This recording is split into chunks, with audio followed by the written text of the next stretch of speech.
Hey guys, welcome to my channel. This is my channel जय मां शीतला देवी। कैसे हैं आप सब? होली के समय पे जो होने वाला है वो घटना मैं आपको थोड़ी सी चीज़ें इसमें बताने वाली हूँ। और अगर ये किसी के घर में घटित होना शुरू हो गया है तो आपके घर में शक्तियाँ आ गई हैं। अब बात ये होती है कि पॉजिटिव आई हैं या नेगेटिव आई हैं। दोनों शक्तियों के बारे में आपको बताऊंगी कि पॉजिटिव शक्ति आएगी तो क्या संकेत होते हैं, नेगेटिव शक्ति आएगी तो उसके क्या संकेत होते हैं।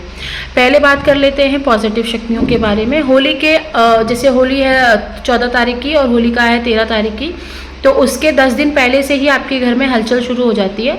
तो उसमें क्या होता है, जब पॉजिटिव एनर्जी आती है तो घर में एक तो सबसे पहली बात है सबके मन में खुशी का माहौल रहेगा कि हम ये कर लेते हैं, वो कर लेते हैं, चीज़ें बना लेते हैं, चीज़ें खा लेते हैं, ये सारी चीज़ें कर लेते हैं। दूसरी चीज़, आप जिसके ऊपर घर में सवारी वाला सिस्टम होगा कि हाँ भाई किसी के ऊपर माता की सवारी आ रही है या हनुमान जी की सवारी आ रही है, कोई देवी देवता आ रहे हैं, कुल देवी देवता आते हैं, तो उसका जो शरीर है ना वो होली के 5-6 दिन पहले से ही ना हिलने लग जाएगा। वो लड़की या लड़का जो भी रहेगा वो नशे में घूमेगा। मतलब नशे का मतलब होता है कि जैसे आपने कितना ड्रिंक कर लिया है, कितना आप नींद में घूम रहे हो। हालांकि आपकी नींद उड़ जाती है इन दिनों पे, आपको नींद आएगी नहीं, बिल्कुल भी नींद नहीं आएगी और आपकी आंखें ना एकदम सूनी सूनी सी रहेगी, कोमल कोमल सी रहेगी और बहुत ज़्यादा आप अपने बॉडी में सॉफ्टनेस फील करोगे, सेंसिटिविटी फील करोगे। जैसे फॉर एग्जांपल आपने आँख बंद करके थोड़ा ध्यान लगाने की कोशिश करी तो आपको तुरंत महसूस होगा कि कोई एनर्जी आपके आसपास ट्रैवल कर रही है। और अगर मान लो सवारी वाला सिस्टम नहीं है, आपने पूरे साल बहुत अच्छे से जाप करा, भक्ति करी, अगर आप जानना चाहते हो सब सही गया है या नहीं, तो इस होली के आने वाले 5 दिन पहले से आपको बहुत ज़्यादा गूज बम्स आएंगे, आपके शरीर के रोंगटे खड़े होंगे, सर पे से जो सर के बाल होते हैं वो आपको ऐसा फील होगा कि सर के बाल भी खड़े हो रहे हैं। आपको बहुत ज़्यादा उबासियाँ आना, आँखों से पानी गिरना बहुत ज़्यादा शुरू हो जाता है। आसन पे बैठोगे तो होगा ही, लेकिन बिना आसन के भी होगा। आप कहीं पे किसी से बात कर रहे हो, आपको इच्छा नहीं करेगा बात करने का, आपको ऐसा करेगा कि मैं बस घर पहुंचूं और मैं अपनी पाठ पूजा करूं। मतलब आप इन दिनों बिल्कुल भी पाठ पूजा से अलग नहीं हटोगे। आपको ऐसा लगेगा कि मैं क्या कर लूँ, क्या नहीं कर लूँ, कौन मुझे बता दे, मैं और भी पाठ पूजा करना चाहती हूँ। ऐसे आपके मन में ना बार बार ऐसे विचार आएंगे। और सबसे बड़ी चीज़, इन दिनों पे आपको नेगेटिविटी दिख सकती है। ठीक है, अगर कोई थर्ड आई की प्रैक्टिस कर रहा है, थर्ड आई की चीज़ों में है, तो उसको पता है कि चीज़ें कभी भी कहीं से भी दिख जाती हैं और जो इंसान नहीं डरते हैं उसको ही इस चीज़ की प्रैक्टिस करनी चाहिए। थर्ड आई में ये बात सही है कि अगर आपकी थर्ड आई थोड़ी सी भी ओपन हो जाती है तो आपको ये बड़े बड़े दिनों पे नेगेटिविटी जो होती है वो दिख सकती है। खुले आँखों से भी दिखती है, नींद में भी दिखती है, ध्यान में भी दिखती है। अगर कोई उस पोजीशन तक पहुंचा है तो उसको नेगेटिविटी दिखेगी। साथ ही साथ अपने देवी देवताओं के दर्शन भी होंगे। साथ ही साथ आपको ये महसूस भी कराया जाएगा कि आप जो कर रहे हो उससे ज़्यादा करो, इतना काफ़ी नहीं है। साथ ही साथ आपके घर की कुल देवी देवता, आपके घर के पितृ देवता भी दर्शन देंगे। जिसके घर में पॉजिटिव एनर्जी है उसकी मैं बात कर रही हूँ। जिसके घर में पॉजिटिव एनर्जी है और जिसके ऊपर सवारी आती है वो उसको ज़्यादा ध्यान लगाने की ज़रूरत नहीं पड़ेगी। जैसे फॉर एग्जांपल आप कोई जन कल्याण का काम कर रहे हो और आप किसी को बताते हो चीज़ें या चेकिंग वेकिंग करते हो तो आपको ज़्यादा कुछ खोजना नहीं पड़ता है। आप जैसे ही बुलाते हो अपने देवी देवताओं को, जैसे ही आवाहन करते हो, वैसे ही आप महसूस करोगे कि चीज़ें आनी शुरू हो गई हैं। तो ये आपको होली के आसपास महसूस होगा और आपको ऐसा रहेगा कि हाँ भाई, जैसे मान लो बहुत सारे लोग होते हैं जिनका डेट होता है, पीरियड्स होते हैं, मेंस्ट्रुअल साइकिल होता है, वो भी आप देखोगे कि आगे पीछे हो जाएगा। जैसे मान लो होली के दिन आने वाला था लेकिन आगे पीछे हो जाएगा, या तो पहले ही आ जाएगा या होली के बाद आएगा। मतलब आपको आप ही की शक्ति चाह रही है कि आप ये बड़े दिन पे पाठ पूजा करो, इस बड़े दिन को खोना नहीं है। तो होली के समय पे ये चीज़ें होंगी आपके साथ। घर में एक शांति रहेगी, एक खुशबू वाला समय रहेगा। घर में आप अपना जीवन जो है बहुत बिजी आपका शेड्यूल हो जाएगा इन दिनों में। आपको ऐसा लगेगा मैं कब क्या कर लूँ, नींद नहीं आएगी, सुकून नहीं मिलेगा। पाठ पूजा में आपको और ज़्यादा वृद्धि करने का मन करेगा। तो ये सारी चीज़ें आपको होंगी। ठीक है। दूसरी चीज़ कि अगर आपको घर में नेगेटिविटी है तो आप कैसे पता करोगे घर में कोई तंत्र चल रहा है या घर में कोई पहले से कोई नेगेटिविटी है। नेगेटिविटी होने के बहुत सारे ये होते हैं, मेजर कंसर्न होते हैं, लेकिन मैं आपको कोशिश करूँगी कि सब कुछ बता दूँ कि आपके घर में अगर कुछ भी हो रहा तो आपको मालूम पड़े। घर में अगर नेगेटिविटी रहेगी, होली आने से 10 दिन पहले उस इंसान की तबीयत खराब होनी शुरू हो जाएगी, उसका चेहरा काला पड़ने लग जाएगा, उसके चेहरे की सारी रंगत उतर जाएगी, उसका खान पान कम हो जाएगा। ठीक है, जिसके ऊपर बेसिकली तंत्र क्रिया की गई है। अब मान लो किसी के ऊपर तंत्र नहीं किया है और घर के अंदर कोई एनर्जी है और वो ट्रैवल करती है, घर के अंदर कोई नेगेटिविटी घूम रही है, तो इसमें आपको ये दिखाई देगा कि घर में घुसते ही आपका जो दिमाग है ना, होली के आने वाले 10 दिन में आपको गुस्सा आएगा। सिर्फ घर में घुसोगे ना तभी आएगा। तो घर के बाहर रहोगे तो आपको अच्छा फील होगा, लेकिन घर के अंदर घुसोगे लड़ाई लगेगी, झगड़ा लगेगा।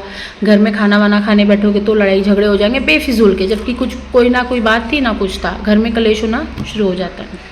घर में आपको एक स्मेल आ सकती है। फॉर एग्जांपल आपके ऊपर अगर कोई शमशानी क्रिया की गई तो आपको शमशान से रिलेटेड स्मेल आती है, मुर्दों के जलने की, राख की और चिताओं की, ऐसे आपको महसूस होगा। गर्मी आपको बहुत ज़्यादा महसूस हो सकती है। ये दोनों ही सिनेरियो में होगा, चाहे पॉजिटिव एनर्जी हो चाहे नेगेटिव एनर्जी हो, दोनों सिनेरियो में होगा। गर्मी बहुत ज़्यादा लगेगी इस चीज़ में, लेकिन जिसके ऊपर शक्ति होगी उसको अपरंपार गर्मी लगेगी। अब आप बोलोगे ऐसा क्यों होता है? क्योंकि वो शक्ति बॉडी में प्रवेश कर रही होती है। तो मैंने कहा है हमेशा कि शक्ति का अगर एक कण भी हमारे शरीर में प्रवेश कर दे तो हमारा शरीर फट सकता है।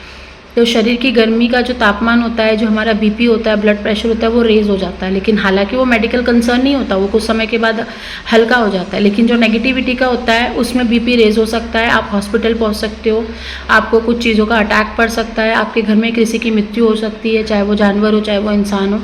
होली के आसपास किसी की मृत्यु हो सकती है, होली के आसपास किसी को खून की उल्टियाँ हो सकती है, होली के आसपास किसी को तबीयत अचानक की ख़राब हो जाएगी। जैसे अच्छा खासा खा पी रहा आदमी और अचानक से तबीयत ख़राब हो गई। होली के आसपास कोशिश करो किसी का दिया हुआ खाओ मत और घर में रहो। और होली खेलनी है तो सुबह सुबह मॉर्निंग में आप खेल सकते हो, उसमें कोई दिक्कत नहीं है। और रात को थोड़ा सा बचो बाहर निकलने के लिए, और जाना ही है तो अग्नि के आसपास रहो तो बेटर रहोगे। अग्नि के आसपास रहोगे, होलिका के आसपास, तो बेटर रहते हो। उसमें कोई तंत्र क्रिया काम नहीं करती अग्नि के आसपास। और अगर आप ज़्यादा भटक रहे हो 12-12, 1-1 बजे तक, तो वो आपकी गलती है। होली में आपको जब भी लगे कि तंत्र क्रिया पहचाननी है तो होली वाले समय पे आपका डेट नहीं होगा मेंस्ट्रुअल साइकिल के, पीरियड्स के, और उसी समय आपको पीरियड्स आ जाएंगे होली में। ठीक है, तो आप इंजॉय नहीं कर पाओगे, आप पाठ पूजा नहीं कर पाओगे, आप कोई भी चीज़ खा पी नहीं पाओगे। और आप देखोगे कि आपका मन ऐसा करेगा बाहर की तरफ जाने का। जिसके ऊपर तंत्र क्रिया होती है बड़े बड़े दिन पे, वो घर में नहीं रुक पाता। उसको ऐसा मन होता है मैं बाहर चले जाऊँ, मैं किसी पेड़ के नीचे जाके बैठ जाऊँ, मैं किसी के घर चले जाऊँ। मतलब वो अपनी बर्बादी का रास्ता खुद ढूंढ लेगा। उसको ये विचार डालते हैं नेगेटिविटी के, तो फलाना घर में चल और वहाँ पे तेको ऐसा ऐसा है, वहाँ पे तेको अच्छा लगेगा, वहाँ चल। तो अपने लिए गड्ढे ना खुद ही खोदेगा होली वाले दिन। तो ऐसा होगा, वो घर से भागने की कोशिश करेगा। घर में अगर कोई आपका बड़ा बुजुर्ग है तो वो बीमार पड़ सकता है, लड़ाइयाँ हो सकती हैं, कलेश हो सकते हैं आपके घर में। एक माहौल जो होगा उदासी का बना रहेगा, एक माहौल जो होगा एक सन्नाटे वाला माहौल होगा। जबकि सबके घर में एक होली का एक मज़ा होता है, त्यौहार होता है। देखो, होली का मतलब ये नहीं है कि घर में बहुत ये करना, बस मन से खुश रहना। कोई भी त्यौहार आपका आ रहा है तो आप मन से खुश रहो, भले उसको मनाओ चाहे मत मनाओ, लेकिन आपकी जो आत्मा होती है वो होता है वो खुशी वाला होता है। मतलब आप बहुत खुश रहते हो, कोई त्यौहार आ रहा है, माँ का दिन आ रहा है, माँ से मिलेंगे, बात करेंगे, ऐसी इच्छा नहीं होगी आपको।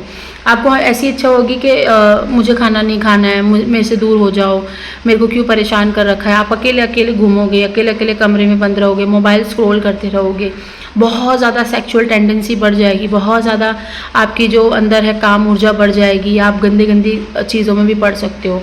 देखो, ये समय क्रियाएं भी होती हैं, ये समय सबसे ज़्यादा मारण क्रियाएं होती हैं। मारण क्रिया होती है, आपको कहीं पे हंडियाँ दिख सकती हैं उड़ती हुई, कहीं पे आपको रात को उल्टियाँ, खून की जो उल्टियाँ ज़्यादातर होती है वो इसी समय पे होती हैं। तो इन चीज़ों पे आपको थोड़ा ध्यान देना है और थोड़ा बच के रहना है चीज़ों से। पाठ पूजा में रहिए, ज़्यादा कुछ नहीं आता तो नाम जाप करिए, जो भी आपके इष्ट हैं। जैसे हनुमान जी, तो हनुमान जी का नाम जाप करिए, नहीं मंत्र आता तो मंत्र जाप करिए, लेकिन कम से कम नाम जाप आप कर सकते हो, आपके लिए सेफ होता है। गणपति जी का जाप कर सकते हो। गणपति की जो गणपति बप्पा होते हैं वो तंत्र के सबसे बड़े महारथी होते हैं। किसी को ये बात नहीं पता है, लेकिन गणपति जी सबसे बड़े महारथी हैं तंत्र क्षेत्र के। अगर आप गणपति जी का भी नाम जाप करते हो तो भी आप बच जाते हो। अगर आप किसी को गुरु मानते हो और वो अभी इस दुनिया में नहीं है तो उनका नाम का जाप कर सकते हो, वो भी आपको प्रोटेक्ट करने के लिए धरती पे आते हैं।